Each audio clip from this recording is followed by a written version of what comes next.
प्रिय विद्यार्थियों, आज मैं आपको राष्ट्रीय आय की एक अवधारणा प्रयोज्य आय के बारे में समझाऊंगी। प्रयोज्य आय, जिसको इंग्लिश में डिस्पोजेबल इनकम कहते हैं,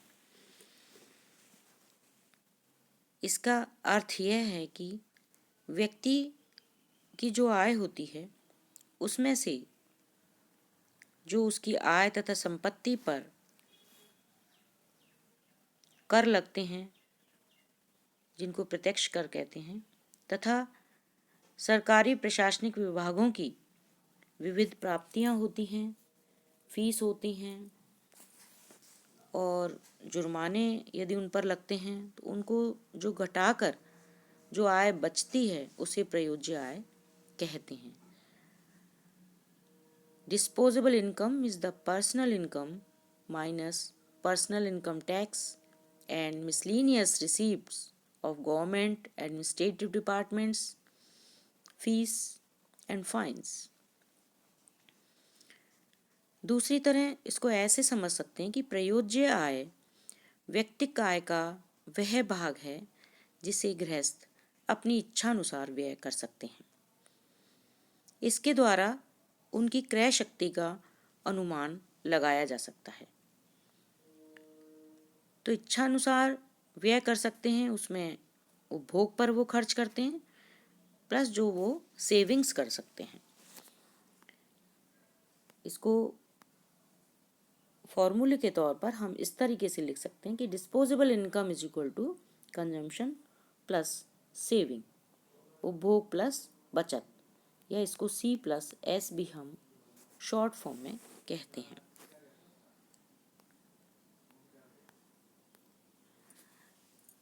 अब प्रयोज्य आय में क्या क्या शामिल होता है?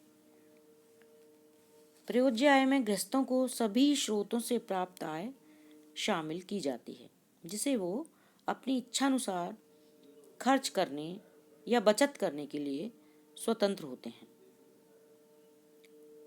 प्रयोज्य आय का अनुमान लगाने के लिए व्यक्तिगत आय में से प्रत्यक्ष कर तथा फीस, जुर्माने आदि के रूप में सरकार द्वारा विविध प्राप्तियों को घटाना पड़ता है।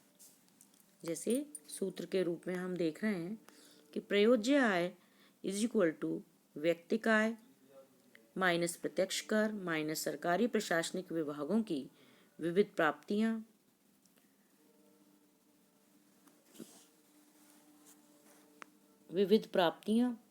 जैसे व्यक्तियों द्वारा दी गई फीस और जुर्माने को घटाने से प्राप्त होती है।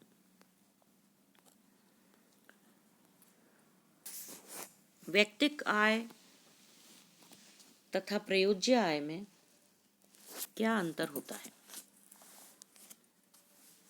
व्यक्तिक आय क्या होती है? व्यक्तिक आय, जिसको कि हम पर्सनल इनकम कहते हैं, गृहस्थों को सभी स्रोतों से जो आय प्राप्त होती है उसके जोड़ को व्यक्तिक आय कहते हैं। Personal income is the total of all current income received by house holds from all sources. असल में व्यक्तिक आय किसी देश के व्यक्तियों व परिवारों को एक लेखा वर्ष में सभी स्रोतों से वास्तव में प्राप्त साधन आय तथा वर्तमान हस्तांतरण भुगतान का जोड़ होता है। व्यक्तिक आय की परिभाषा पीटरसन ने इस प्रकार दी: व्यक्तिक आय व्यक्तियों द्वारा सभी स्रोतों से वास्तव में प्राप्त साधन आय तथा वर्तमान हस्तांतरण भुगतान का जोड़ होता है। व्यक्तिक आय में गृहस्थों द्वारा वास्तव में प्राप्त आय शामिल होती है।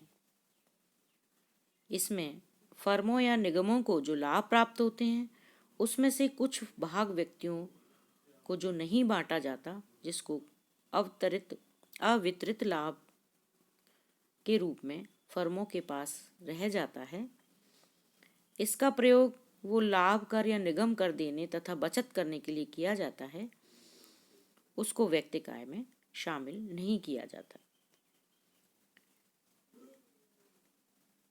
तो व्यक्तिगत आय बराबर होती है निजी आय माइनस निगम कर माइनस निगमों की बचत, विदेशी कंपनियों की शुद्ध प्रतिधारित आय, इसका फॉर्मूला होता है। तो व्यक्तिगत आय तथा प्रायोज्य आय में क्या अंतर होता है? व्यक्तिगत आय की धारणा जो होती है प्रायोज्य आय की धारणा से अधिक व्यापक होती है। व्यक्तिगत आय वह आय है जो व्यक्तियों को सभी स्रोतों से वर्तमान हस्तांतरण भुगतान तथा साधन आय के रूप में प्राप्त होती है। इसमें प्रत्यक्ष कर भी शामिल हैं। इसके विपरीत प्रायोज्य आय वह व्यक्तिगत आय है जो व्यक्तियों के पास उनकी आय तथा संपत्ति पर लगे करों तथा सरकारी प्रशासनिक विभागों की विविध प्राप्तियों को घटाकर बचती है। ये टाइपिंग मिस्टेक हो गई है, हटाकर लिखा हुआ है, घटाकर है, ये घटाकर बचती है। इसमें प्रत्यक्ष कर शामिल नहीं होते हैं। इसको हम एक उदाहरण के तौर पर भी देख सकते हैं।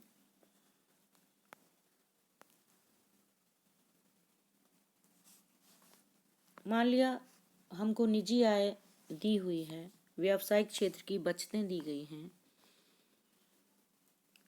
निगम लाभ कर दिया हुआ है और प्रत्यक्ष कर दिया हुआ है, और हमको इसमें से प्रयोज्य आय ज्ञात करनी है।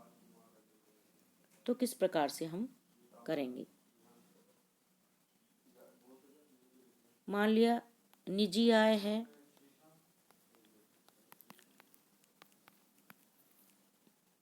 6,020 करोड़ रुपए और व्यावसायिक क्षेत्र की बचतें हैं 100 करोड़ रुपए।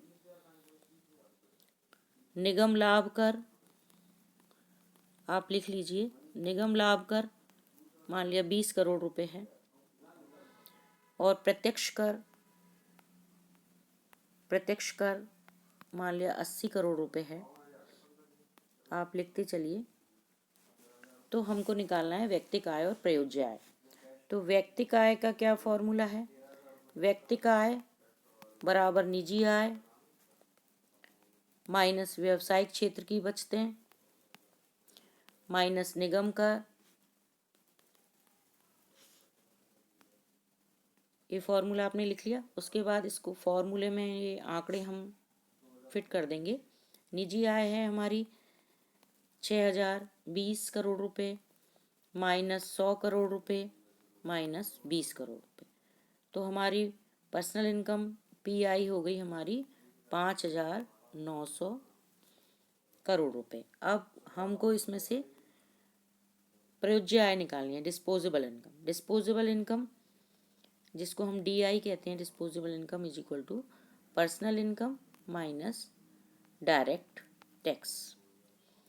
तो प्रयोज्य आय हमारी निकालनी है हमको। तो पर्सनल इनकम अभी हमने निकाली थी 5,900 करोड़ रुपए। अब डायरेक्ट टैक्स हमारे पास है 80 करोड़ रुपए। तो हमारी डिस्पोजेबल इनकम होगी 5,820 करोड़ रुपए। तो हमारी पीआई तो 5,900 करोड़ रुपए हो गई और डिस्पोजेबल इनकम हमारी 5,820 करोड़ रुपए हो गई, जिसमें से हमने ये प्रत्यक्ष कर घटा दिया है। तो आपको क्लियर हो गया डिस्पोजेबल इनकम जब निकलती है जब उसकी पर्सनल इनकम में से हम प्रत्यक्ष कर को घटा देते हैं, वो हमारी डिस्पोजेबल इनकम हुई, मतलब हमारी खर्च करने योग्य आय हुई। थैंक्स।